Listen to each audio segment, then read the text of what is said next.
Muito bom. Boa tarde a todos, aos nossos queridos alunos.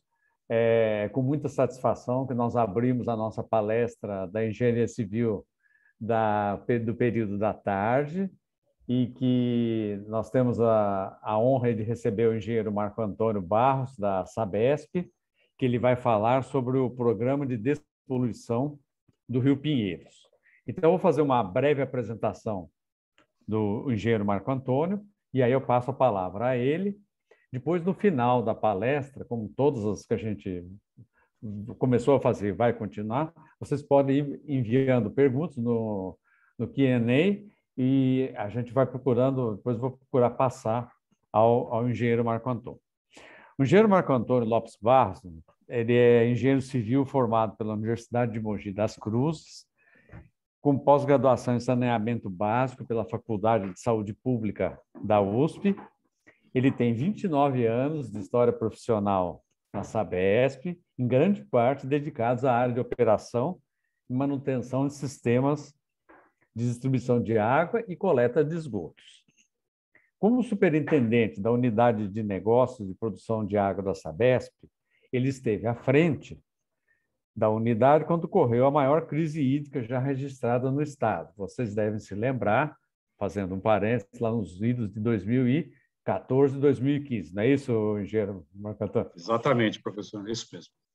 E atualmente o engenheiro Marco Antônio é superintendente da gestão de empreendimentos, que responde, entre outras obras, pela implantação das unidades recuperadoras do projeto Novo Rio Pinheiros, além de outras obras de aumento de segurança hídrica.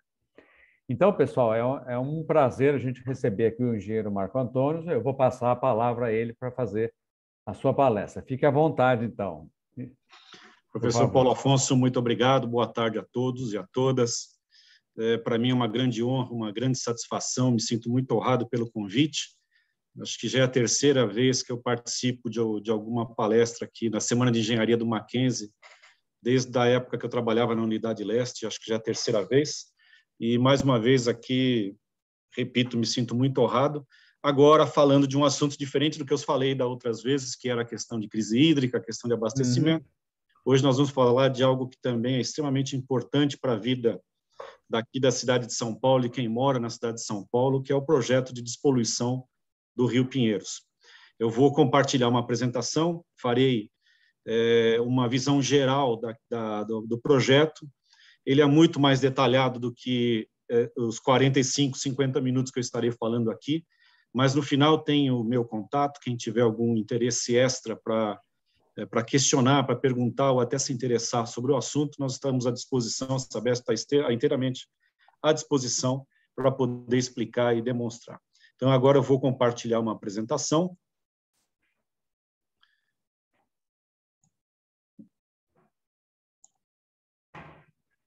Todos veem? Sim. Sim, então vamos lá. Bom, nós temos esse programa, é um programa do governo do estado, já desde 2019, quando foi lançado, um projeto que tem realmente a intenção de fazer a recuperação de um dos principais rios da cidade de São Paulo, talvez o principal que percorre aqui a cidade de São Paulo, e a Sabesp, além de outras entidades do estado e a própria prefeitura de São Paulo, estão envolvidos e imbuídos dessa tarefa de entregarmos até o final do ano que vem um rio totalmente despoluído, com uma qualidade muito melhor e principalmente com as suas margens revitalizadas, entregando novamente ele ao convívio da população de São Paulo.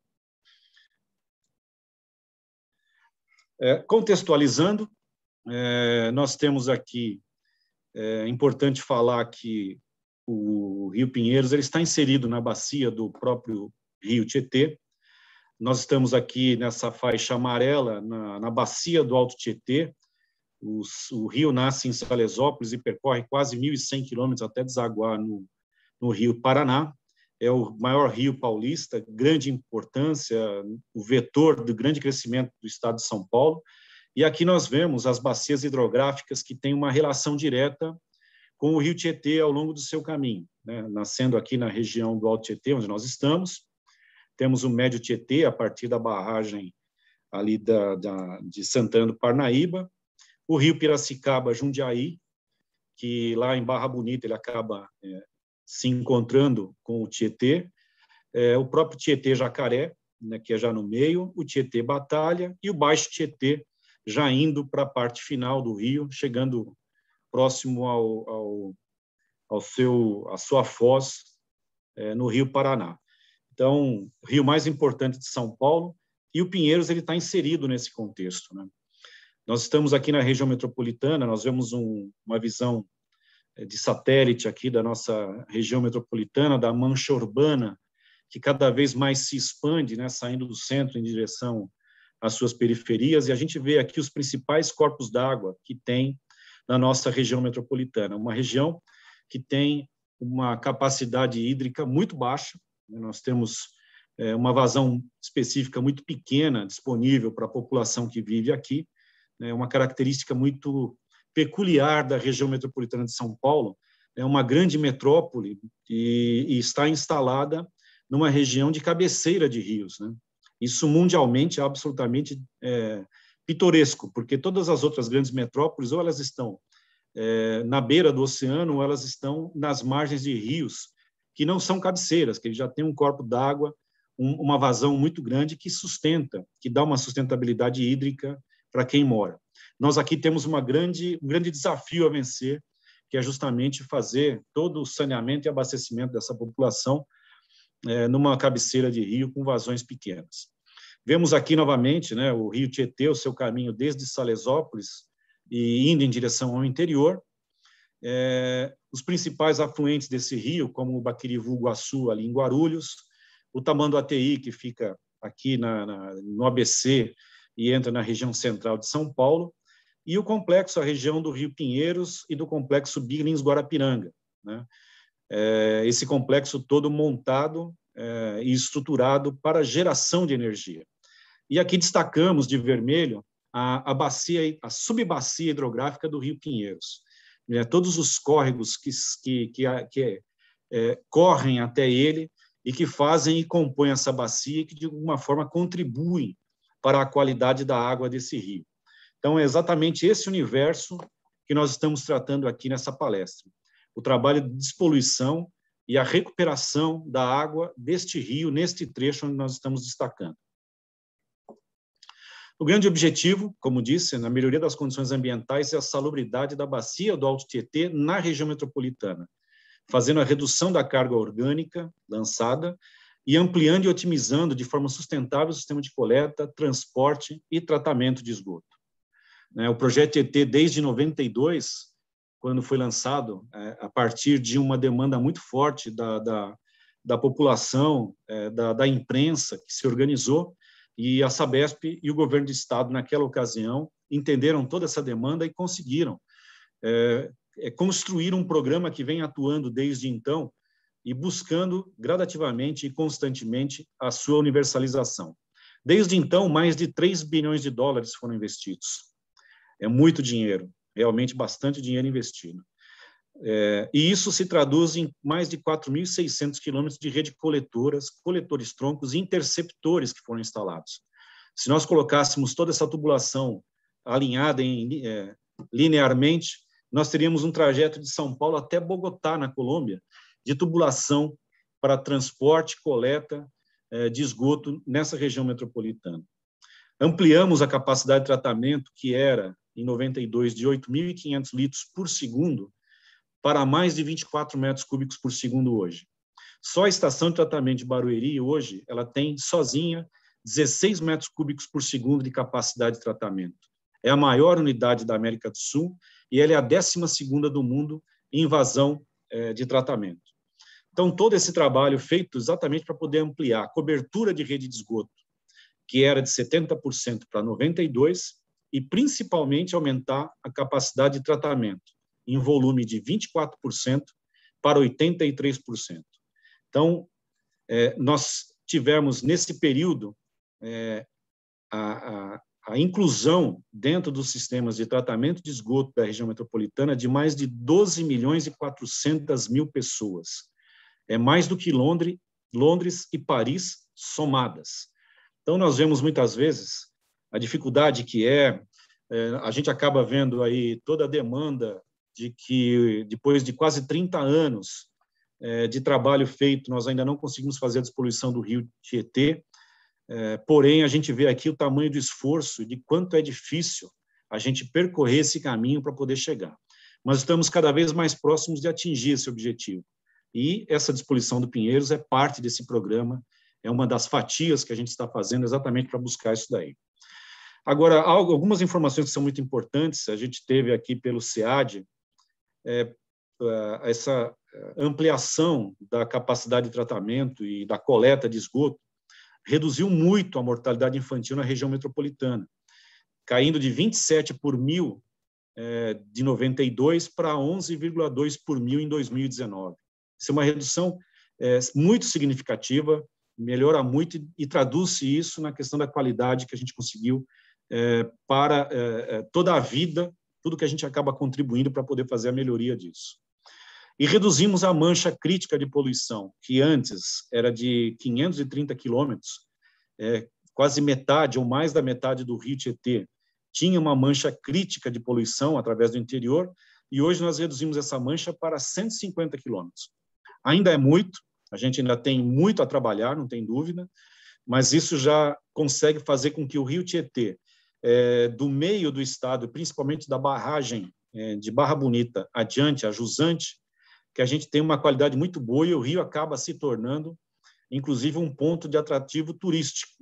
Então, a gente consegue criar novamente vida no rio e trazê-lo novamente ao convívio da população. Então, a gente vê aqui, ainda falando do projeto Tietê, como era, né, a evolução do tratamento, da mancha de tratamento. Nós vemos aí, quando começamos o projeto Tietê, as manchas em laranja eram áreas que possuíam já a rede coletora, mas essa rede não encaminhava o esgoto para tratamento. Somente as áreas em verde que acabavam levando o esgoto coletado a tratamento, principalmente nas estações de tratamento de Barueri, aqui à esquerda, na parte oeste da região metropolitana, e na parte leste, em Suzano, muito próximo ali das cabeceiras do rio, onde tinha uma mancha em função da estação de tratamento de esgoto de Suzano, que foi construída em 1982. Eram as duas que nós tínhamos e que retratavam toda a mancha que a gente podia fazer na região metropolitana em 92. Hoje, nós avançamos muito e nós vemos que aí predomina já a mancha em verde, mostrando que toda essa área já leva e já encaminha o esgoto a tratamento. Todas as obras que nós estamos fazendo, grande parte delas, nós estamos hoje no projeto Tietê, na sua quarta etapa, a gente trabalha exatamente para contribuir, para diminuir essas manchas em laranja e torná-las em verde, para que a gente possa caminhar para a universalização também do tratamento. Estamos muito próximos da universalização por parte da coleta de esgoto, e nós iremos avançando na questão de tratamento de esgoto, que é realmente a parte mais importante para que a gente possa, a partir daí, começar a recuperação de todos os corpos d'água desta região metropolitana. Entrando no Rio Pinheiros, né, e falando um pouco já do que era, o Rio Pinheiros, a gente vê aqui uma foto da época de 1930, da década de 30, né, um típico rio de planície, como também é o Rio Tietê, cheio de meandros, né, com baixa declividade, muito sinuoso, e que permitia a sua navegação naquela ocasião para a população que vivia aqui na região metropolitana de São Paulo, principalmente na cidade de São Paulo. A gente vê aqui uma imagem na parte direita, a sobreposição da mancha da nossa urbana, da nossa metrópole hoje, em cima do que era o caminho anterior do Rio Tietê, do Rio Pinheiros, e como ele ficou retificado, né? Então, vê como se modificou a paisagem ao longo dessas décadas. Ao longo dos anos 40 e 50, a cidade de São Paulo começou a ter um crescimento muito forte e uma demanda por energia, principalmente na questão das indústrias que estavam se instalando aqui na região metropolitana. A Light, que era a concessionária que administrava a energia então, fez todo um projeto para que pudesse usar as águas do Rio Tietê e do Rio Pinheiros, direcionando elas até a Billings, para poder fazer o uso dela na barragem de Henry Borner como geração de energia. Então, todo o complexo Pinheiros, Guarapiranga e Billings, e até mesmo o Rio Tietê, foi concebido, toda a retificação foi concebida visando a questão da demanda energética, que naquele momento se fazia muito presente. E, desde então, muito foi usado do rio, das águas desses rios. Inclusive, o Rio Tietê tem um caminhamento hoje que ele possibilita que ele caminhe de modo inverso à sua natureza, né? Ao invés dele ir em direção ao Rio Tietê, ele é feito justamente para caminhar em direção contrária, indo em direção à represa Billings, para poder fazer a geração de energia. E toda essa condição foi o que alimentou ela durante muito tempo, até a década de 90. Né? Então, tem toda uma estrutura de barragens, tem elevatório de traição, a estrutura do retiro, também tem a elevatória em Pedreira, que já entra na represa Billings, toda uma estrutura de estações elevatórias que permitem que essa água venha e, entre aspas, né, suba em direção a Billings para poder fazer com que ela mantenha o seu nível e gere energia. Desde 1989, isso não é mais permitido por conta da poluição. Né? Ao longo do tempo, da mesma forma como a região metropolitana ela foi crescendo bastante e exigindo muito na questão energética, ela foi, de outro modo, também criando uma degradação natural e avançada nos seus rios, que acabaram, ao longo do tempo, impossibilitando que essa configuração hidráulica permanecesse. Hoje, é proibido fazer esse transporte de água desde o Rio Pinheiros, desde o Rio Tietê, passando pelo Pinheiros, pelas estações elevatórias, até chegar na Billings, exceto para controle de cheias. Quando o Rio Tietê está na iminência de transbordar, há a possibilidade de usar toda essa estrutura para que a água seja transportada ao longo do canal do Rio Pinheiros, chegando até a Billings, e dali depois podendo ser usada para geração de energia. Então, hoje é uma configuração excepcional, não é uma condição natural, e a gente não pode mais usar. Então, se mudou novamente, de alguma forma, hoje o Rio Pinheiros voltou a ter uma característica como era originalmente, com a água percorrendo em direção ao Rio Tietê. Aqui a gente vê novamente um detalhe do Rio Pinheiros e aquela bacia que originalmente eu coloquei no início da apresentação, destacada em vermelho, mostrando as subbacias que acabam tendo seus córregos desaguando no Rio Pinheiros. Eles é que acabam contribuindo para a melhoria ou não da qualidade do rio. Então, nós vemos aí abaixo, na parte sul, na parte de baixo da imagem, do lado esquerdo, a represa do Guarapiranga, do lado direito, o início da represa Billings, e aí esquematicamente, todos os córregos, principalmente os maiores, desde o Jaguaré, ali em cima, passando pelo córrego do Sapateiro, que passa lá pelo Parque de Ibirapuera, o córrego Pirajussara, que vem desde Embu e Tabuão, e vem desaguar no Rio Pinheiros, o córrego Morro do S, os Avuvus. Então, tem vários córregos de grande importância que acabam contribuindo muito com a qualidade da água, e é justamente aqui que a Sabesp está atuando, é aqui que ela está focando todos os seus investimentos, ou pelo menos grande parte deles, e a sua atenção para que a gente possa, a partir daí, entregar o rio despoluído. Nós vemos aqui, só como representação, uma bacia hidrográfica que tem uma distância máxima aí de aproximadamente 23 quilômetros, e é uma área de abrangência de projeto de mais de 270 quilômetros quadrados dentro da região metropolitana de São Paulo. Não pega só a cidade de São Paulo, pega também alguns municípios da região oeste, como Embu das Artes e Taboão da Serra, que acabam também contribuindo aqui nesse projeto. E eles estão inseridos dentro de todo o trabalho que a Sabesp está realizando e que, ao longo da apresentação, vou acabar mostrando aqui. Nós temos vários desafios aqui, né? A gente tem um adensamento populacional intenso e desordenado ao longo das suas bacias. A gente sabe como é a ocupação urbana nessa região metropolitana, toda a dificuldade, e principalmente nos fundos de vale, onde estão instalados os córregos, são áreas que muitas vezes foram as últimas e foram deixadas para que não fossem ocupadas exatamente por todas as circunstâncias que envolvem esses córregos, principalmente nos momentos de chuva forte por causa das cheias, mas que a pressão populacional, né, a demanda por moradia, acabou levando a população a ocupar essas margens.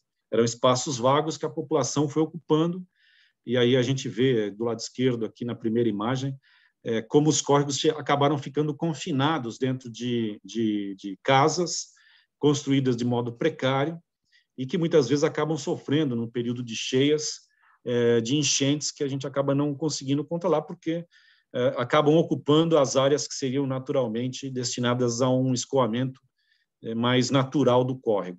Mas é a realidade que nós vivemos hoje, né? O rio Pinheiros, ele tem uma característica hidráulica semelhante a um lago, é um rio com uma baixíssima declividade, então ele funciona basicamente quase como um lago, então não tem uma dinâmica que permita uma oxigenação natural, uma recuperação das suas águas, então realmente tem que ser feito um trabalho muito forte para evitar que essas águas cheguem até o rio de modo poluído, porque dificilmente ou praticamente é impossível que o rio consiga se recuperar, né? Ao longo dos anos, e até pela característica do rio, a sua calha sofreu assoreamento muito forte, então tem que ser feito também um trabalho de desassoreamento para recuperar a capacidade hidráulica de transporte desse canal, para que a gente tenha, até mesmo no futuro, a possibilidade de navegação, porque hoje nós temos locais em que tem muitos bancos de areia, muitos bancos que acabam impossibilitando que você tenha uma fluidez suficiente para poder fazer com que a gente tenha uma navegação no rio. Então, também será necessário um trabalho de desassoreamento da calha. Como disse aí, o curso d'água foi submetido a diferentes regras ao longo do tempo, né, por conta da poluição do rio Pinheiros. Ele tinha uma característica que hoje não se cumpre mais, então nós temos que fazer essa readaptação do seu uso para que possamos eventualmente até retornar no futuro com a possibilidade de bombear essas águas como geração de energia também e eventualmente até mesmo ter a Billings como um novo manancial a ser usado e explorado na região metropolitana de São Paulo. Se a gente tivesse essas águas despoluídas, nós poderíamos aproveitar parte dessa água do Rio Tietê e Pinheiros até mesmo por uma função de abastecimento público e tratamento de água no futuro. E a gente tem também um trabalho muito forte de recolhimento e até de educação ambiental para reduzir a quantidade de resíduos sólidos que ainda chegam no rio, né? Nós temos ainda, e principalmente, percebemos isso quando chove, né? Que tem uma quantidade muito grande de material que não é nem esgoto, é lixo mesmo, que acaba percorrendo e sendo trazido através das suas margens, dos seus córregos afluentes, chegando até os rios Tietê e Pinheiros, e esse é um trabalho muito forte que também tem que ser tratado e trabalhado. Então, a gente vê aqui que tem inúmeros atores envolvidos para que essa revitalização aconteça. A Sabesp tem um trabalho muito forte, mas não é só a Sabesp que estará atuando e trabalhando nesse rio para poder atingir o objetivo de, em 2022, entregá-los despoluídos. Aqui o programa Novo Pinheiros, aqui são 5 eixos de atuação, né? Então, o eixo de saneamento, manutenção, que trata do desassoreamento e ações correlatas, né? O eixo dos resíduos, na coleta e destinação dos resíduos sólidos, o eixo da revitalização e o eixo da comunicação. Então, nós temos aqui várias ações e vários atores envolvidos, né? A Sabesp, ela tem um componente muito forte no eixo saneamento, exatamente aqui que a Sabesp e o seu trabalho se insere, atuando forte na complementação das suas redes de coletores, né? A implantação de 5 unidades de recuperação da qualidade dos seus afluentes, de modo que a gente possa recuperar a qualidade dos córregos e do rio na parte de água, né? A parte de manutenção, o desassoreamento, a questão do desaterro, recuperação de taludes, é um trabalho que está sendo desenvolvido pelo EMAI, também uma empresa do Estado, e que está atuando e participando também desse novo programa de despoluição. A questão dos resíduos, coleta e destinação dos resíduos, né? Então, a remoção de pernilongos, coleta e destinação de resíduos. O EMAI faz parte disso, coletando esse lixo que ainda chega até o rio, e tem uma participação muito importante da prefeitura, ampliando e melhorando, eventualmente, a coleta do lixo, principalmente nas comunidades carentes que ainda habitam. Nós temos uma grande quantidade de comunidades carentes que, muitas vezes, o serviço público ainda não está completo e que temos que avançar nisso. Então, aqui é um eixo que também tem EMAI e prefeitura atuando. Na questão de revitalização, né, o complexo Usina São Paulo já foi concedido a particulares, eles já estão atuando e investindo, revitalizando ali a usina de Traição e transformando ela, e ao longo do tempo será transformada num polo atrativo de turismo, para que a população também possa usufruir e, como disse, voltar ao convívio na beira do rio, fazer com que a gente tenha, de fato, o rio como um parceiro nosso, como algo que seja agradável de participarmos. Ali também consta a ampliação e integração das ciclovias, que a gente já viu recentemente feito, e a gente vê a grande participação, como isso permite que a população use. Então, já tem bastante gente utilizando ali na integração, e a gente gostaria que tivesse cada vez mais ampliando esse trabalho sendo feito lá.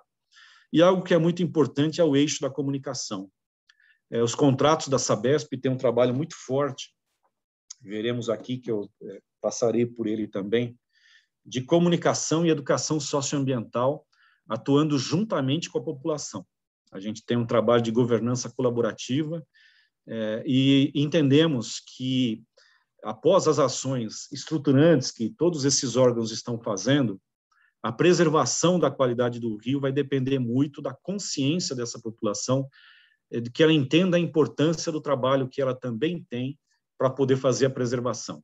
É evitar jogar lixo, é evitar fazer conexões clandestinas de esgoto, é que a gente possa, de fato, não só entregar o rio despoluído, mas, principalmente, mantê-lo despoluído depois que ele estiver pronto. E, para isso, essa integração com a população na comunicação é extremamente vital. Nós entendemos que esse é um dos pontos, talvez, que seja principal, além de toda a estrutura que nós temos que fazer. Aqui é a visão sanitária do projeto, né, da bacia. É uma bacia que tem cerca de 3.300.000 habitantes, cerca de 2,5 vezes a população de Guarulhos. Guarulhos é a segunda maior cidade em população do estado de São Paulo. Então, só a bacia do Pinheiros ela é mais de 2 vezes maior do que a população que vive em Guarulhos. Nós temos quase 1.500.000 economias de água, isso quer dizer quase 1.500.000 residências conectadas ao sistema de abastecimento de água, né?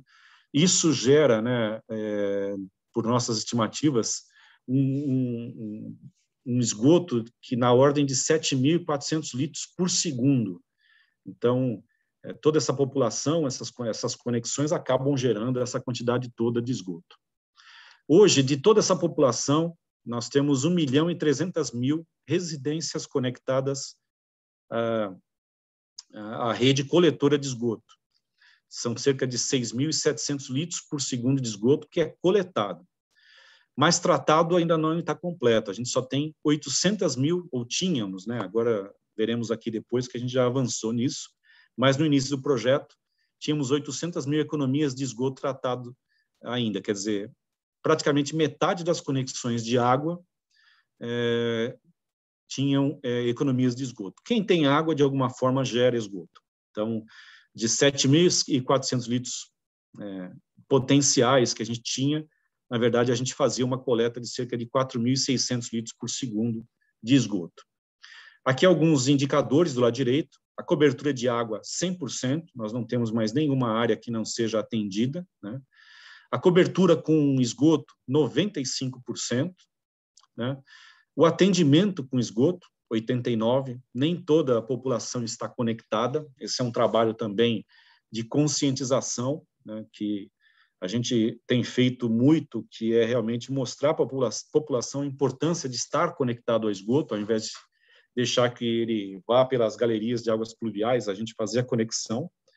E o tratamento de esgoto, apenas 62% é o que tinha antes de iniciar o projeto. Então, o grande desafio é justamente fazer com que esses números se aproximem dos 100% o mais breve possível.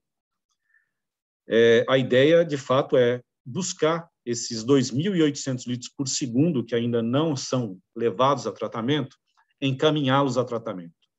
Fazer com que eles cheguem até a estação de tratamento de Barueri, despoluindo totalmente, evitando que o esgoto chegue até o rio Pinheiros, e aí ele seja novamente revitalizado, que ele volte a ter novamente águas como eram na década de 30, águas que possam e permitam uma convivência no seu entorno.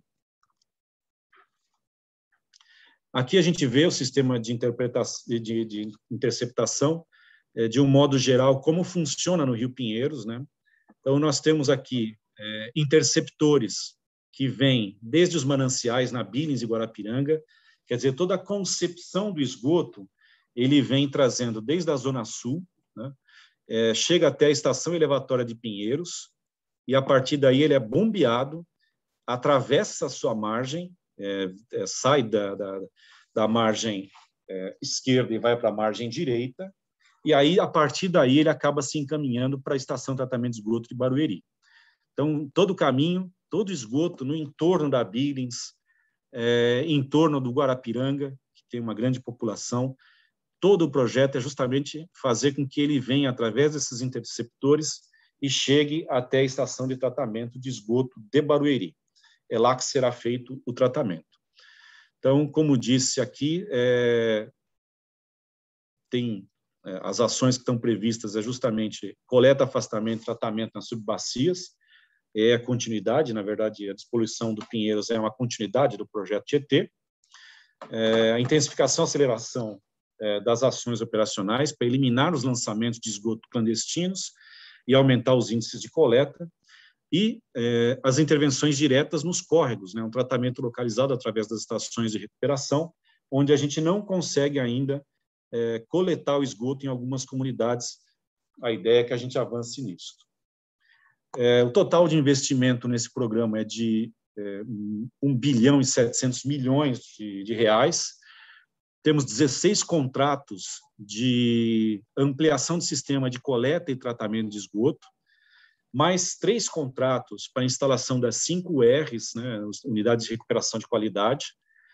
As contratações são por bacia de esgotamento e por resultado. Então, nós temos aqui, não é simplesmente execução de obra, mas é uma característica diferente dos contratos, que a gente tem implantado bastante na Sabesp. Nós temos um resultado associado que gera um bônus ou um ônus para a empresa que está contratada, se ela atingir ou não as metas ou se ela ultrapassar as metas. Então, é quase que uma parceria. Nós realmente temos, e a gente percebe claramente que isso tem surtido efeito, uma grande vontade das empresas de buscar novas conexões, porque isso acaba refletindo num bônus dentro do seu contrato, e isso acaba gerando novas economias sendo levadas a tratamento. A gente percebe claramente aqui que realmente valeu muito a pena fazer dessa forma. As nossas metas é que, nesse programa, a gente tenha 533 mil residências conectadas na rede de esgoto e levadas a tratamento. Então, são 533 mil novas residências indo para tratamento. Isso representa mais de 1 milhão e 600 mil pessoas tendo esse benefício do esgoto tratado. E temos indicadores que também fazem parte do contrato dos contratos que a gente acaba fazendo, é a redução da DBO, né, a demanda bioquímica de oxigênio, na foz dos seus afluentes, reduzindo para 30 miligramas por litro. A Sabesp já tem atuado bastante nos últimos anos no programa de despoluição dos córregos, chamado Córrego Limpo, aqui na região de São Paulo, e a gente percebe que, quando a gente consegue chegar nessa DBO de 30, a gente tem um rio com água cristalina e, eventualmente, você pode até ter alguma vida já nesses córregos, nesses rios. Então, essas foram as metas estabelecidas para que a gente possa garantir que nós vamos estar devolvendo para a população esse rio despoluído. A situação até dia 30 de julho, é a última informação, a última compilação de dados que nós já tínhamos 369 mil residências conectadas e levadas a tratamento. Já atingimos quase 70% da meta proposta e ainda temos aí 1 ano e meio, basicamente, um pouco menos, né, mas 1 ano e pouco para poder atingir isto e conseguir realmente atender essas 533 mil economias, com a perspectiva, eventualmente, de avançar ainda mais por conta até da meta de bônus que eles têm que os contratos têm para atingir. Então, a gente tem aqui, dentro de toda a estratégia, aqui, as obras estruturantes, redes e interligações, trabalhos de manutenção com diagnóstico e varreduras das redes já conectadas, porque não basta apenas ampliar a rede, mas nós temos que também ter uma rede já instalada em boas condições de operação. Algumas soluções alternativas, como PVs de tempo seco, né? A gente tem apesar do sistema ser separador absoluto na sua teoria, na prática essas coisas não acontecem. Muitas vezes tem ainda uma simbiose muito grande aí entre o sistema de drenagem e o sistema de esgotamento, e a gente está tentando realmente trabalhar para evitar que isso aconteça, para deixar realmente segregado o esgoto e não ter uma contaminação nossa para, eventualmente, galerias de águas pluviais, e o contrário também em épocas de cheia, porque isso depois acaba deteriorando a nossa rede coletora, porque ela não tem capacidade de absorver as águas de chuva. Ligações novas, obras de melhoria na operação, detalhamento de solução, ações socioambientais, tem um portfólio de ações muito grande que a gente acaba avançando nisso. Aqui o nosso modelo de performance, vou tentar passar rápido, como eu disse, são contratos onde a gente tem o benefício, né? A empresa tem o benefício de buscar, além daquilo que já é obrigatório, a gente tem um escopo mínimo que ele tem que atingir. Se ele atingir mais, ele ganhará um bônus. Então, nós temos aqui algumas imagens do ponto de coleta, do ponto onde a gente vai fazer a medição da DBO, né? A bacia, como a gente vê aqui, de verde, a gente vê a área que já está conectada para tratamento, de vermelho, a área que tinha que ser executada com ações para poder levar essas áreas a tratamento. Então, é uma população de cerca de 137 mil pessoas, 11 quilômetros quadrados de área, um córrego com cerca de 8 quilômetros de extensão, e que busca aí, aqui é um balanço que a gente faz exatamente daquilo que foi a motivação do nosso trabalho. Nós temos um esgoto gerado na bacia, através do número de ligações de água, nós estimamos um esgoto gerado. Nós temos aqui na parte direita um esgoto que já é coletado, e uma parte dele já é tratado, mas nem todo ele é tratado. Então, nós vemos aqui aquilo que foi determinante para que a gente pudesse estabelecer como meta. Então, uma fatia daquilo que é possível recuperar, e mais de vermelho aqui, de cor-de-rosa, aquilo que hoje não é coletado e que se transformou naquilo que é a meta a ser atendida. Parte dessas ligações a gente não conseguirá, parte dos imóveis, por conta da sua característica urbana, é praticamente impossível de ser feita a coleta. Então, alguns ficarão para trás, que, no nosso entendimento, não provocarão problemas para a obtenção da meta, ou a gente vai ter outras estruturas que serão complementares. Então, a meta 1 dessa empresa é encaminhar quase 45 mil economias ou residências para tratamento. E a segunda meta, naquele ponto de controle, ter uma DBO menor ou igual a 50. Cada córrego tem a sua meta de DBO, que ela é conjugada para que a gente pudesse ter no Rio Pinheiros o máximo de 30. Então, tudo isso foi conjugado de modo que a gente pudesse alcançar essas metas. Então, nessa bacia, um tratamento de 92% de esgoto gerado é o mínimo. Aquilo que avançar além disso, a empresa conseguirá um bônus para poder atuar. Nós vemos aqui como já muda o mapa, principalmente nessas áreas onde estão destacadas, como cresceram a área que já é encaminhada para tratamento. Então, 58% das economias já foram feitas, né? São mais de 25 mil, e isso aqui é só um exemplo, usando o córrego Água Espraiada como base. Aqui algumas imagens, né, das obras que foram feitas, da complexidade que nós temos atuando dentro da região metropolitana, nas casas e nas residências. Atuamos muitas vezes em córregos que já estão canalizados ou até mesmo cobertos por residências, né? As residências acabaram ocupando espaço. Estamos fazendo redes na beira dos córregos de modo bem diferente do que a gente planeja e gostaria que fosse, mas se não fosse assim, a gente não teria meios de coletar e captar o esgoto dessas residências que estão nesses fundos de vale. Temos ações socioambientais, né? Então nós temos um trabalho muito forte, como eu disse antes, de buscar o apoio e o entendimento da população para que ele entenda a importância de manter o rio despoluído, e a manutenção depois também depende do conhecimento e da população evitar, principalmente, que se jogasse lixo, e que a gente tenha uma rede muito forte, muito consolidada, de modo que a gente pudesse atuar rapidamente se a gente tivesse algum problema operacional no caminho. Então, essa é uma condição que a gente tem fortalecido, é um trabalho muito bom na questão de governança colaborativa, que a Sabesp já investe em outras ocasiões e tem surtido muito efeito para poder sensibilizar e conscientizar a população da importância que ela também tem para a preservação da qualidade.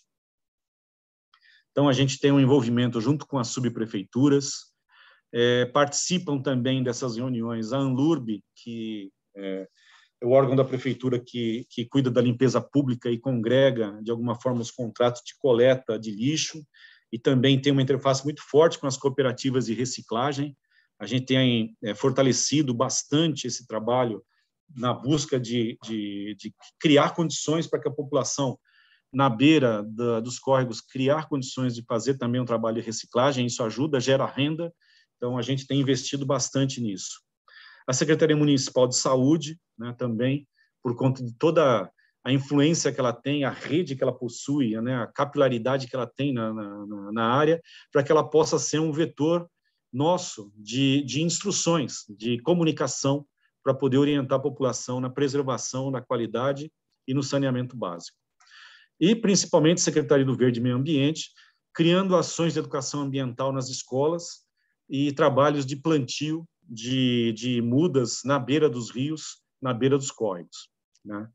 A gente teve aí o trabalho um pouco prejudicado por conta da pandemia, mas voltamos agora nos últimos meses com as vacinações avançando, nosso pessoal imunizado voltando à ativa, a gente consegue ter um trabalho de envolvimento muito mais forte e uma participação bem atuante da população.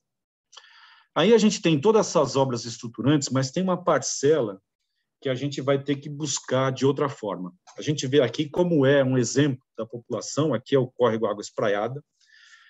Se a gente não prestar muita atenção, muitas vezes o córrego passa despercebido no meio de toda a população que acabou ocupando esta área, e aí a gente se pergunta como é que nós conseguiremos fazer a coleta para levar esse esgoto a tratamento. Muitas vezes é impossível que a gente consiga atender. Então, aí vem, né, apesar de todos os esforços, a gente tem que buscar soluções para aquilo que ainda vai permanecer sem uma solução, pelo menos enquanto não tiver um trabalho de urbanização. Certamente isso chegará em algum momento, mas não na velocidade que a gente gostaria até 2022. Então, frente a isso, a Sabesp criou as suas unidades de recuperação, são estruturas complementares ao sistema de esgotamento tradicional e que tem elas são 5 estruturas montadas nas beiras dos córregos, onde elas farão a captação da água do córrego, elas levarão essa água dentro das suas estruturas, de uma das 5 estruturas, para um sistema de tratamento, e depois a água retorna despoluída, né? Reduzindo a DBO, reduzindo sólidos solúveis totais, e aumentando, fazendo injeção de oxigênio para aumentar essa condição. Então, a gente tem aqui que as metas são justamente para que a gente transforme minimamente esses córregos em que eles se encaixem dentro do classe 4, que é a mais alta e ainda de qualidade menor, mas que elas já podem ser destinadas a uma navegação ou a harmonia paisagística. não será possível nadar essas águas, muito menos pensar em usar essas águas para o abastecimento público nesse momento. Porém, é um avanço muito forte para que a gente possa evitar que o esgoto que não é coletado em função das suas dificuldades estruturais, que eles cheguem até o Rio Pinheiros. Então, elas são estruturas complementares à estrutura de sistema de coleta e tratamento tradicional. Nesse ponto, nós temos 5 que estão em obras, a unidade de Jaguaré, no córrego do Jaguaré, Antonico, próximo do estádio do Morumbi, ali no estádio do São Paulo, o Pirajussara, próximo do Piscinão Sharp, a unidade do Cachoeira, ali do lado da linha do metrô, e o Água Espraiada, próximo ali do final, onde as obras se encerraram, as obras de ampliação da avenida, onde tem um parque municipal já instalado. Então, estas 5, elas virão com uma capacidade de quase 1.600 litros por segundo de tratamento, né? Com a previsão de operação até setembro de 2022. E elas são unidades, nós consideramos são unidades que elas têm um caráter provisório. Conforme o sistema vai sendo ampliado e melhorado, né, com urbanização, elas podem ser desmobilizadas e depois elas podem ser eventualmente reinstaladas nos seus equipamentos em outros córregos que a gente ainda não tenha avançado ou que eventualmente ao longo do tempo, por conta da configuração urbana da cidade, tenham criado novas áreas que exijam essa questão de tratamento por impossibilidade técnica de atendermos. Então, elas vêm com essa condição para poder fazer a complementação do sistema. Também temos um trabalho de injeção de oxigênio dissolvido na margem do rio. Nós vamos colocar no Rio Pinheiros um sistema de oxigenação cerca de 750 metros acima da usina São Paulo, da usina de Traição. É um sistema que vai injetar oxigênio dissolvido, melhorando a qualidade do Rio Pinheiros também. Então, ele vem complementando mais uma unidade que vem complementar o seu trabalho. Aqui tem uma representação, uma maquete digital de como seria essa instalação, e ela já está em obras. A previsão é de que até o final do ano, início do ano que vem, ela já esteja em operação, ou em pré-operação, para que a gente possa gradativamente instalando e melhorando, fazendo seus testes para ver como isso avança, como isso ajuda na melhoria da qualidade da água. Como eu disse, é uma água... O rio tem uma característica de lago, né, com baixa declividade, então é muito complicado para poder fazer a depuração, e isso ajudaria nessa questão de depuração. Então, alguns fatores aqui que levam essa questão da responsabilidade coletiva, do trabalho integrado que nós temos, de todos os parceiros que estão envolvidos. Então, nós temos um trabalho de saneamento, onde o principal responsável é a Sabesp, mas temos também parceiros nos municípios que atuam para que eles possam eventualmente fazer o controle de uso e ocupação de solo, para que a gente tenha, de fato, um trabalho mais adequado no saneamento, buscando realmente que a gente tenha um sistema de esgotamento, tratamento e coleta adequado. Gestão ambiental, a CETESB fazendo o controle, a fiscalização, a CETESB faz parte de todo esse programa, fazendo todo o controle e acompanhamento da questão das fontes de poluição industrial, as áreas de preservação ambiental e da coleta de dados de qualidade, acompanhando o programa e os resultados que isso acaba oferecendo. Também tem uma gestão de recursos hídricos, né, porque nós temos um trabalho de limpeza, dragagem e desassoreamento dos rios e córregos por parte do DAE, do EMAI, na parte do Pinheiros, DAE, mais no rio Tietê, com os municípios também como parte, colaborando com isso, por conta da limpeza das galerias de águas pluviais, e, como eu disse, fazendo com que no futuro o rio seja passível de um transporte fluvial, que a gente possa usar isso até como um transporte fluvial ou como algo que seja usado para o entretenimento, para turismo até mesmo. O controle de resíduos sólidos, né, coleta de lixo, varrição de ruas, isso cabe aos municípios, né, controle e uso de ocupação de solo, como disse, a urbanização dos fundos de vale, é um trabalho junto com os municípios para que a gente possa evitar que situações como as que foram vistas nas fotos ocorram novamente e que a gente gradativamente possa ir reduzindo isso ao longo do tempo, dando condições para que as pessoas possam se mudar para locais mais adequados, e com isso a gente vai propiciando também um sistema de esgotamento muito mais, tecnicamente, mais agradável, com muito mais resultado. É isso que a gente acaba esperando. E, principalmente, envolvimento da sociedade, de um modo geral, para que a gente possa evitar, principalmente, descarte de resíduos, fazendo com que a educação ambiental permeie a atuação e as pessoas se conscientizem e ajudem a preservar. Hoje nós temos os córregos, muitas vezes, os córregos e rios usados como lixeiras. A gente tem pouca satisfação de ficar na beira dos rios e dos córregos, locais que muitas vezes a gente acaba fugindo do convívio, e a ideia é que a gente possa novamente trazer a população a esse convívio, que ela sinta que o rio é um parceiro, que o rio pode ser usado como fonte de lazer e que pode melhorar muito a qualidade de vida, a qualidade da vida que ele acaba tendo no seu entorno, que eles possam se tornar novamente locais agradáveis para o convívio. E o sonho, né, o novo Rio Pinheiros, nós acreditamos, aqui tem uma imagem geral do Rio Pinheiros, nós acreditamos, confiamos e realmente a gente quer de volta trazer, achamos que isso é possível e contamos com a ajuda de todos, além de todo o trabalho e esforço que a Sabesp tem obrigatoriamente que fazer com que todos possam se conscientizar da importância e nos ajudar na preservação. Essa era a apresentação. Aqui, meu nome, tem o meu e-mail. Se alguém quiser se interessar e tiver vontade de conhecer um pouco mais ou tiver alguma dúvida mais específica, pode entrar em contato comigo. Terei todo o prazer de poder explicar, de tentar mostrar como a gente vai trabalhar e avançar. Quanto mais conscientização tiver, melhor.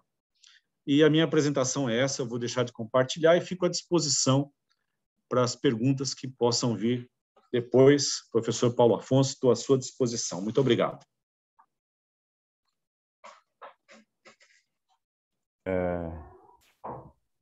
Queria parabenizar o engenheiro Marco Antônio pela sua excelente palestra, foi muito bem assim didático ao longo de toda a exposição, foi muito assim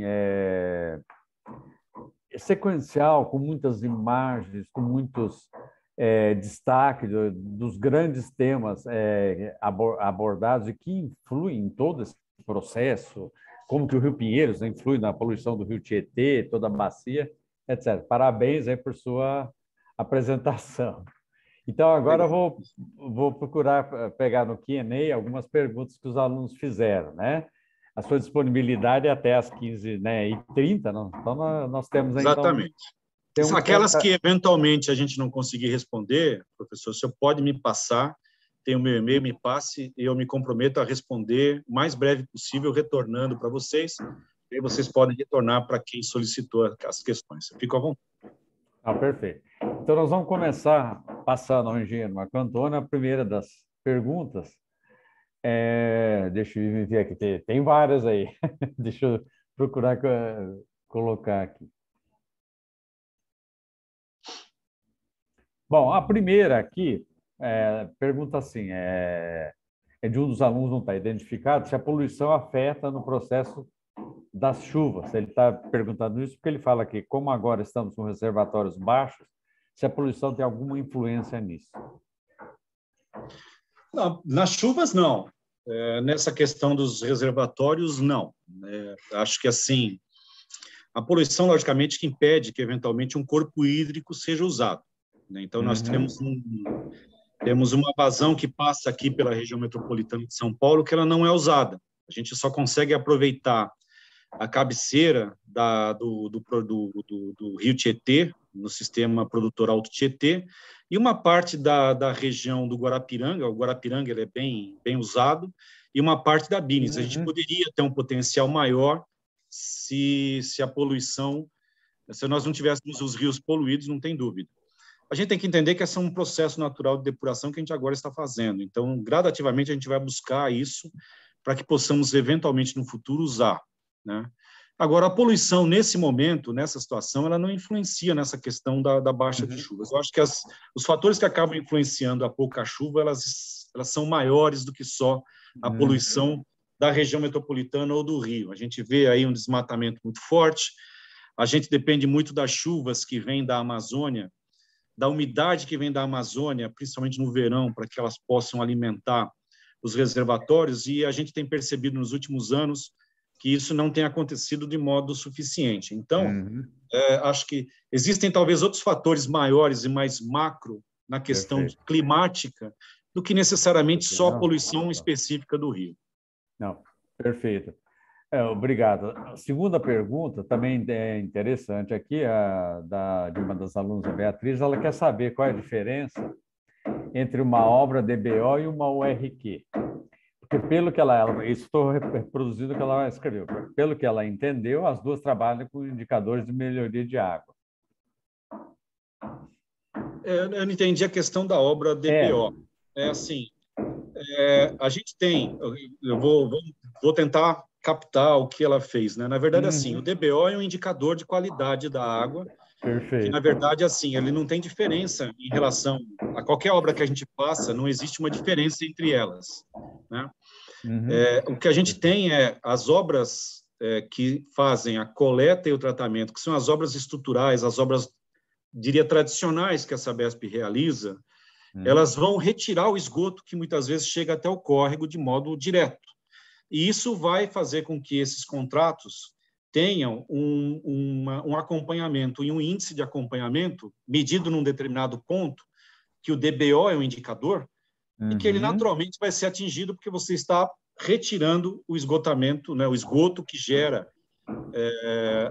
a poluição, você acaba tirando e acaba melhorando o DBO.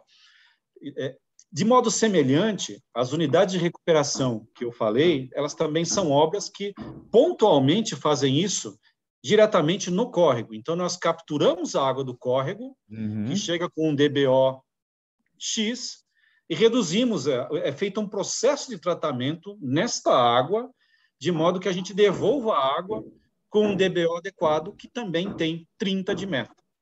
As metas são semelhantes, os processos são diferentes. O processo das unidades de recuperação, elas têm como meta entregar uma água com DBO de 30 na sua saída. As obras estruturantes que nós fazemos, as tradicionais, elas têm como consequência de todas as suas ações de ligação chegar no córrego com 30. Então, são situações diferentes de um mesmo indicador, mas de modo diferente. Não sei se eu consegui atender a dúvida, mas foi o que eu entendi da pergunta. Não, perfeito. Acho que ficou bem esclarecido. A outra pergunta de outra aluna, da Aline, ela pergunta se as URQ serão, de fato, temporárias e se há metas para, depois de finalizada a disposição do Rio Pinheiros, levar a coleta de esgoto para aquelas residências que foi explicado que elas ainda despejam o esgoto nos córregos. As estruturas, elas são... a gente caracteriza essas estruturas de modo transitório, de modo provisório. Porém, nós temos uma previsão de utilização delas de 10 anos. Os contratos, eles são contratos de implantação e operação que irão durar até 2030, pelo menos. Então, até lá, nós veremos como a dinâmica da cidade ela se comporta, se obras de urbanização serão feitas nessas regiões, como está o próprio avanço das estruturas que a Sabesp vai construir, né, naturalmente. E aí, eventualmente, se a gente já tiver uma condição de qualidade da água do córrego, que é muito semelhante à que a gente tem hoje, que na verdade, terá quando as URs estiverem funcionando, nós podemos retirar essas estruturas e pensar em levar para outros córregos, onde a gente possa, de fato, fazer trabalhos semelhantes. Então, assim, a transitoriedade disso vai depender muito da dinâmica de crescimento da cidade e do avanço das próprias obras de urbanização associadas com obras de saneamento. Se essa condição não for atendida próximo de 2030, quando se encerram esses contratos, provavelmente nós vamos renovar os contratos e continuar operando para que a gente continue mantendo a qualidade de água do Rio Pinheiros. Porque se a gente retirar essa estrutura antes do momento, sem uma uma resposta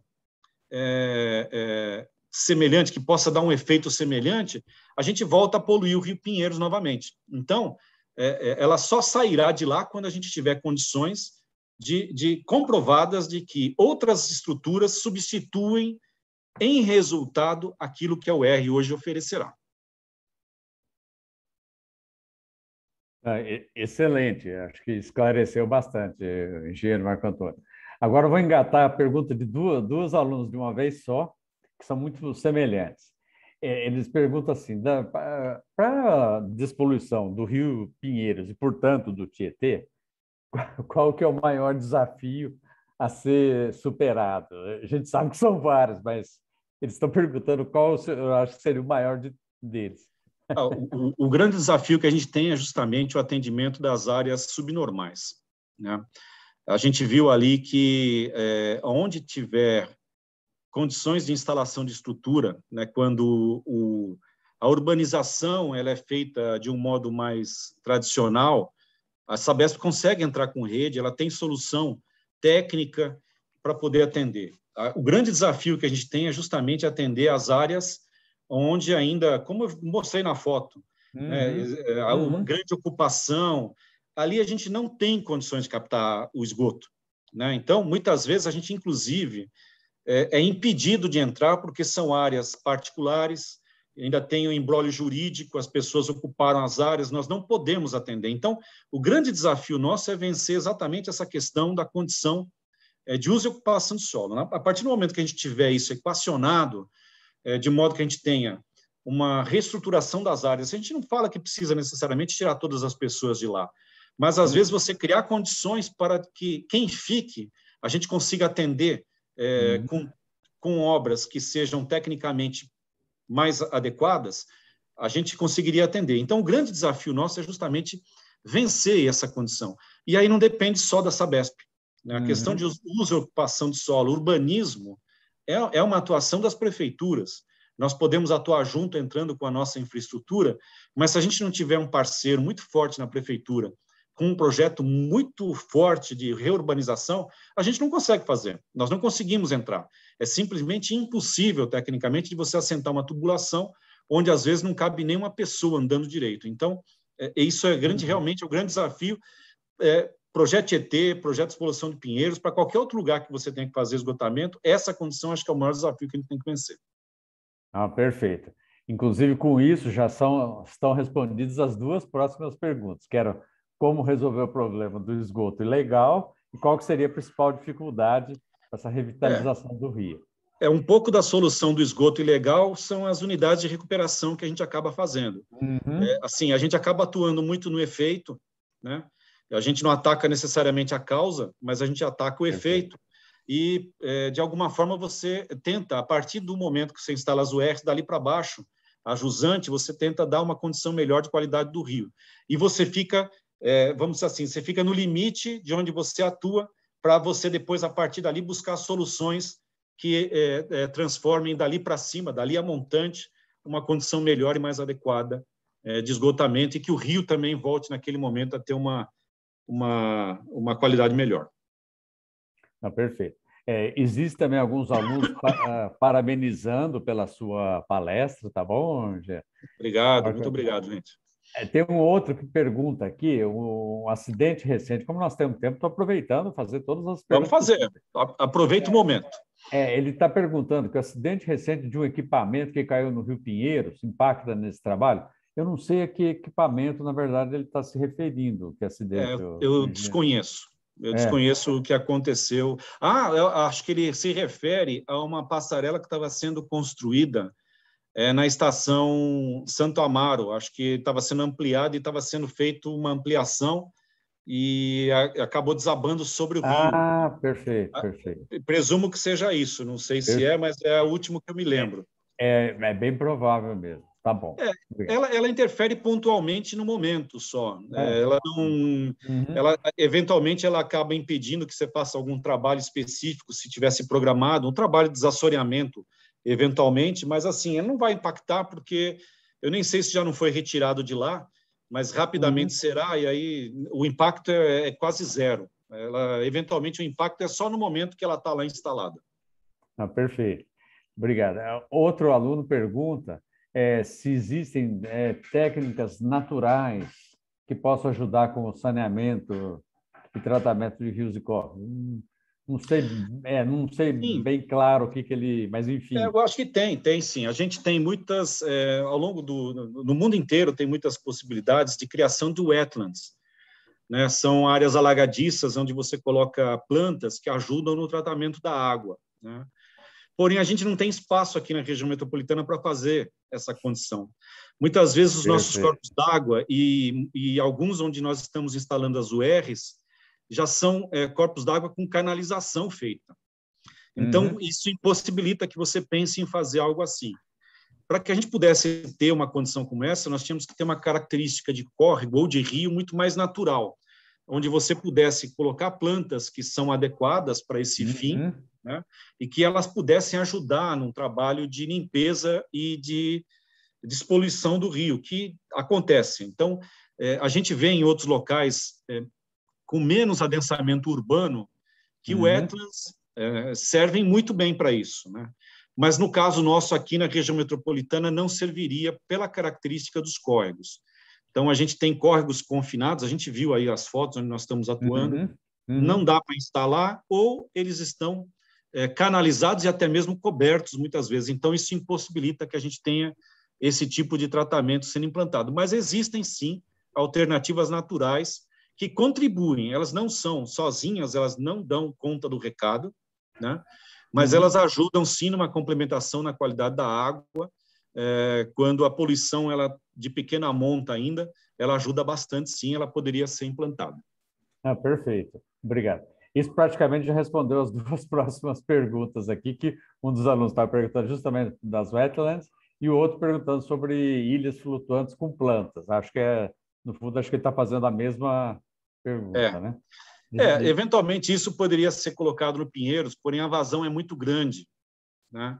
E aí você colocando ilhas de plantas, você também impediria um outro objetivo que muitas vezes é transformar o rio, usar o rio como um local onde as pessoas pudessem usar para se locomover. Então tem todo esse compromisso que a gente acaba tendo que usar. Então no Rio Pinheiros talvez não criasse essa condição, e nos córregos que nós temos, eles não têm característica para fazer isso. Perfeito, Giro. Outra, já também, de novo, outro aluno perguntou sobre o wetlands, quer dizer que o pessoal está ligado nesse assunto. Vale muito a pena, bom legal, sinal, né? É bom o pessoal tocar nisso, isso é muito bom, mas a gente tem que entender que não serve para tudo, né? Então, a gente tem que ver outras condições. Perfeito. E um outro aluno fez uma pergunta, assim, existe algo simples que nós, cidadãos da cidade de São Paulo, podemos fazer para ajudar no projeto de despoluição do Rio? Pode. Não jogar lixo no Rio. Sem dúvida. Hoje em dia a gente usa o exemplo, mas assim a gente sabe que cada vez menos pessoas fumam, e isso é ótimo, né? Uma bituca de cigarro que é jogada na sarjeta, ela vai para o rio. Então, acho que todo mundo tem que ter consciência de que qualquer sujeira que a gente acaba jogando, um papel de bala, vamos ser mais claro aí, talvez pega a moçada aí, né? Acho que um papel de bala que muitas vezes a gente acaba chupando a bala e joga o papel na rua, ela vai parar no rio. Isso é certo, não tem outro meio. Não tem. Pode não ser no Pinheiros, mas se não é no Pinheiros, é no Tietê. A gente tem São Paulo, ela só tem dois rios. Tudo cai ou para o Rio Tietê ou para o Rio Pinheiros, né? Então, a gente pode, com ação muito simples, uma só, não jogar lixo nas ruas. A gente pode ir preservando isso. Se todo mundo contribuir para isso, certamente, grande parte do trabalho já vai ser economizado para que a gente possa focar em outras ações. Perfeito. Isso também já praticamente engatou com outra pergunta de um outro aluno. E aqui ele tem um outro que é um pouco diferente do escopo, mas acho que vale a pena. Ele pergunta se o Rio Tietê é um rio mais difícil de se trabalhar para despoluir, comparando com os outros. Olha, a comparação às vezes é complicado, porque a gente não tem muito referencial eu não tenho referencial particularmente para poder fazer comparações. A gente tem dificuldades por conta da característica do rio de baixa velocidade, baixa declividade. Então, você cria uma condição que ela diminui a oxigenação natural que poderia ajudar a depurar o rio.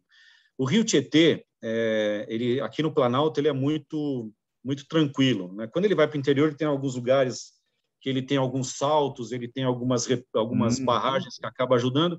Isso ajuda na oxigenação e ajuda a sua recuperação natural, coisa que, infelizmente, aqui não dá para fazer. A gente, às vezes, quando compara o rio Tietê, muitas vezes a gente é comparado com a despoluição que foi feita no Tâmisa, na Inglaterra, mas o Tâmisa, quem conhece, aquilo é um mar perto do rio Tietê. O rio Tietê é um córrego perto do rio Tâmisa. Então, a gente não tem vazão. Isso acaba atrapalhando muito para que você possa ter uma depuração. Então, repito, né, voltando um pouco à apresentação, a região metropolitana, onde ela está inserida, é uma característica muito peculiar. A gente está numa região que é de planalto, cabeceiras e nascentes de rio, pouca vazão e muita gente. É muita gente. Então, a gente não consegue, os nossos rios não conseguem, na verdade, atender sanitariamente as demandas que essa metrópole exige. Se a gente tivesse instalado lá na foz do rio Paraná, a gente não sentiria o rio Tietê poluído do jeito que a gente sente aqui. Então, a gente teria uma vazão enorme, né? A gente teria uma diluição muito grande, e mesmo que a gente tivesse 20 milhões de pessoas, como tem aqui, a gente não perceberia o mesmo grau de poluição que a gente acaba percebendo aqui. É muito diferente as vazões. A gente tem aqui um rio Tietê, a gente chama de rio, mas é muito pequena, a vazão é pequena. Então, ela tem uma capacidade de depuração muito baixa. Então, eu só posso, assim, a comparação, a dificuldade que a gente tem, na verdade, para despoluir o rio, não é necessariamente o rio, né? Na verdade, eu acho que muito da característica urbana, de crescimento que a gente teve, desordenado, é o que acaba provocando uma dificuldade para que a gente possa avançar no saneamento na velocidade que a gente deveria e que gostaria. Então, essa condição, e aí a gente tem que entender todas as características do nosso país, a dificuldade que nós temos para poder avançar nisso, a gente não consegue fazer um programa de habitação adequado para poder fazer com que a população que está na beira dos córregos saia de lá para algum lugar melhor.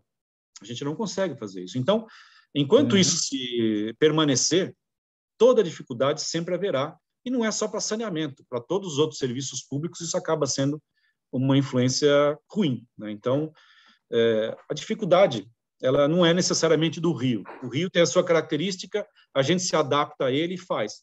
Agora, tem certas situações que a gente acaba não conseguindo vencer por conta de outros fatores que não são a questão do saneamento em si, mas é pela própria característica urbana da região metropolitana. Não, perfeito. Inclusive, essa comparação feita com o Rio Tâmisa, acho bastante interessante, porque, como foi colocado, né, a vazão dele é muito maior, a área abrangida de população é menor e teve-se mais possibilidades de conseguir tratá-la.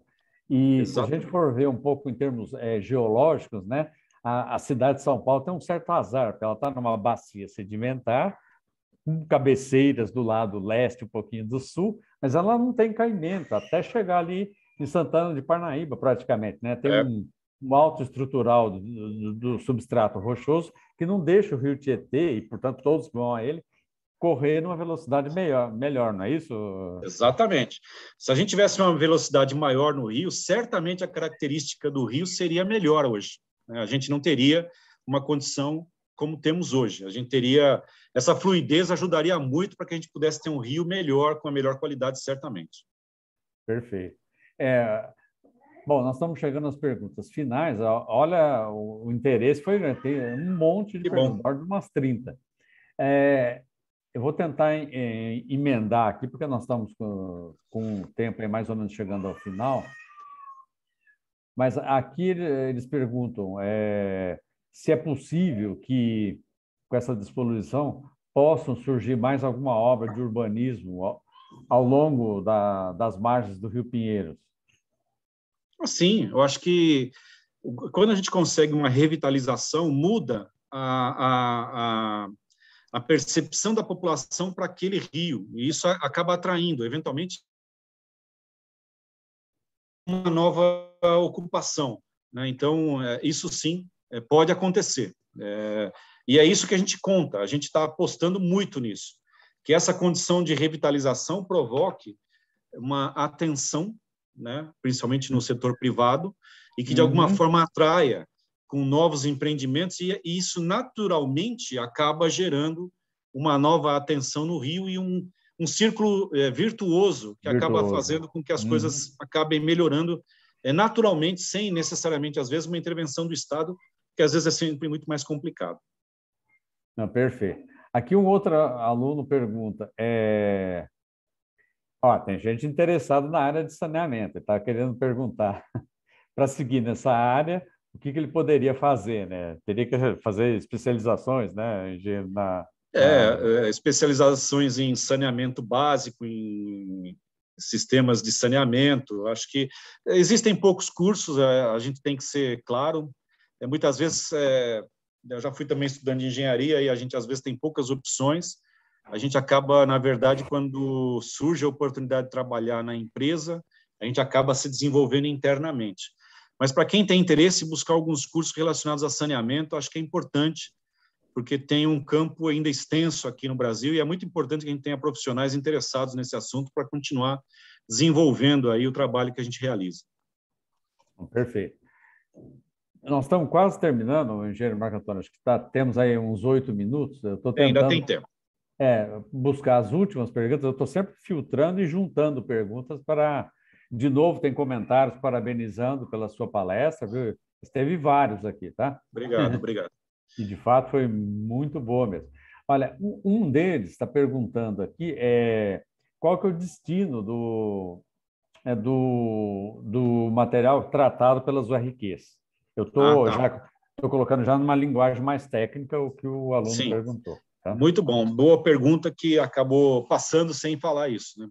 Essas estações, né, elas acabam, com o tratamento físico-químico que a gente faz, ela acaba gerando um lodo, né? Acaba gerando um material que realmente tem que ser descartado. Esse material também, a empresa contratada, ela tem a obrigação de dar destino em aterros licenciados. Então, grande parte deles, muitas vezes, atuarão com bags, onde acumularão esse lodo, de alguma forma, e depois de cheios, eles vão levar para aterro, né? Depois de cheios e secos, né? Depois de um tempo, eles acabam indo para aterro licenciado. Então, precisamos ter realmente essa preocupação, isso faz parte do projeto, né? Então, a geração do resíduo que muitas vezes saem dessas estações, elas acabam vão para aterro sanitário. Perfeito. Inclusive, né, você fez uma menção a algo interessante aí que é muito da minha área de geotecnia. Os geobags, né, foram uma das grandes, uma mistura, né, de especialidades, foram uma das grandes invenções aí dos últimos tempos, né, engenheiro? Exatamente. Olha, ajuda muito para nós no saneamento, em algumas estruturas de menor porte, que a gente pode falar que essas estações de recuperação de qualidade, elas são de pequeno porte, mas elas se dão muito bem nessa condição, para poder fazer um tratamento adequado do lodo. Então, a gente usa bastante já, professor, também nas estações de tratamento de água, para lodos de água também, a gente também usa bastante, viu?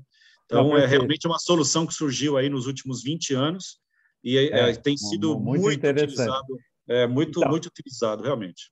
Então, se puder, em 2 minutos, explicar um pouco aos alunos o que são esses geobags, só para eles entenderem o processo de entrada, de filtração, etc, etc. Então, rapidamente, aí se eu estiver falando alguma bobagem, professor, o senhor me corrija, mas assim, vamos imaginar que são grandes sacos, né, com material geotêxtil, onde a gente pega o resíduo que sai do tratamento, né, então todo o resíduo coletado ele é bombeado para dentro destas grandes sacolas, desses grandes bags, e lá ele vem e o lodo normalmente ele é muito úmido, né? Ele não é uma condição onde você fala, nossa, está saindo lixo seco, não é. Pelo contrário, ele é muito mais líquido do que sólido, né? Então a ideia é que a gente pegue e coloque e vá enchendo, e ele é poroso, então ele vai desaguando, essa água vai saindo essa água volta para o processo de tratamento, porém ele filtra, ele é como se fosse um grande filtro, né? É quase que um coador de café de grande porte. Vamos lá. E aí você vê a água escoando e a parte sólida fica ali dentro. Depois de um tempo, quando ele se enche, a gente para de utilizá-lo, passa a utilizar o reserva, que vai continuar enchendo.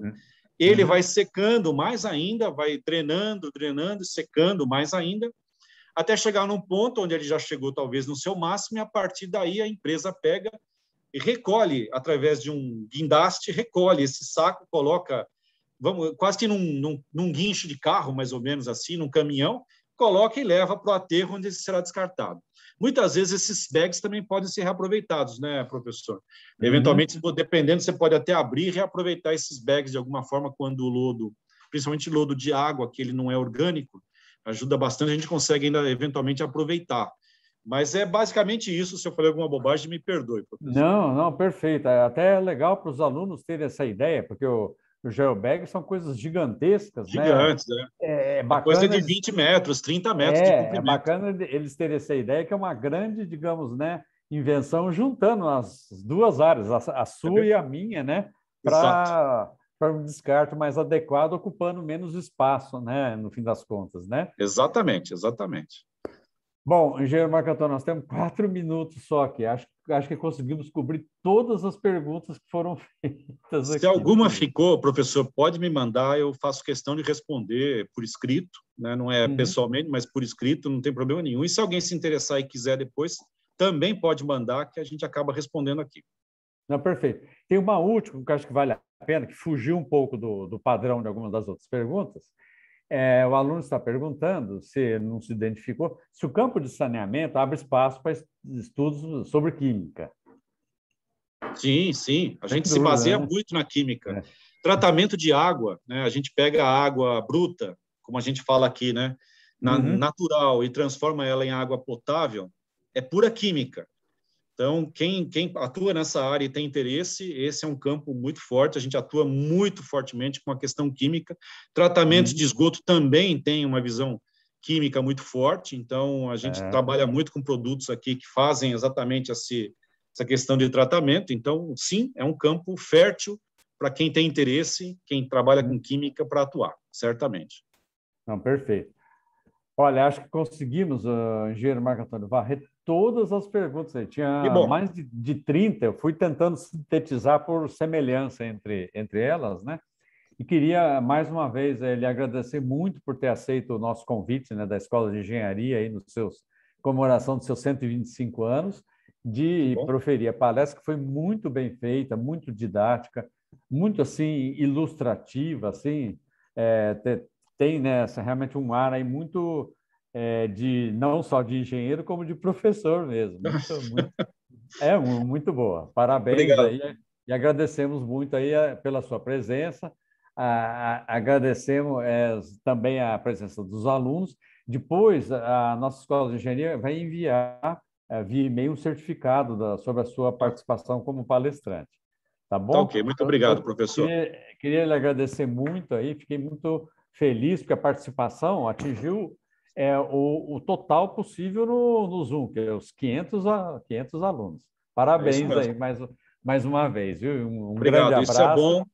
Fico muito feliz porque desperta a atenção. Acho que é um assunto interessante e quanto mais a gente puder falar, melhor, para que as pessoas possam se conscientizar. E, mais uma vez, agradeço a oportunidade, o espaço que a universidade, mais uma vez, abriu para mim, para que a gente pudesse fazer aí uma palestra. Modestamente, agradeço muito os elogios, mas imagina, a gente tenta fazer sempre o melhor aqui para poder ilustrar o que a gente faz. Muito obrigado mesmo.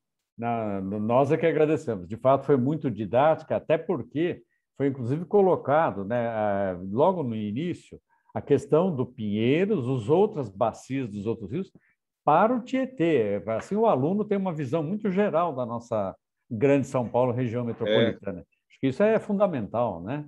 Isso realmente para poder entender como é que funcionam as coisas, realmente para não pensar que isso é algo que está solto no universo sozinho. Só localizado. Não, perfeito. Olha, muito obrigado mais uma vez.